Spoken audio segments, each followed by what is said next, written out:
मित्रांनो, आपण सदैवपासनं मंदिरामध्ये गेल्यानंतर आपण घंटा वाजवतो,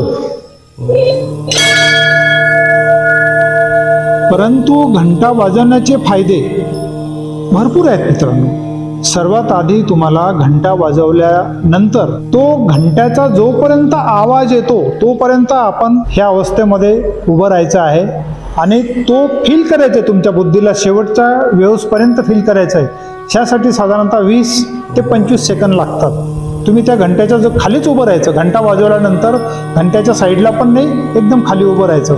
ह्या नादाने मित्रांनो तुमच्या शरीरामधले वातावरणामधले जे विषाणू आहेत जे तुमच्यावर अटॅक करतात ते पण तिथून वातावरण शुद्धीकरण होत आहे। तर ह्या सर्व गोष्टींचा तुम्ही घंटा जोपर्यंत नाद पूर्ण त्याचा जात नाही तोपर्यंत नाद ऐकायचा, म्हणजे त्याचा तुम्हाला शारीरिक आणि मानसिक आणि अधिक दैविक पण त्याचा तुम्हाला उपयोग होतो।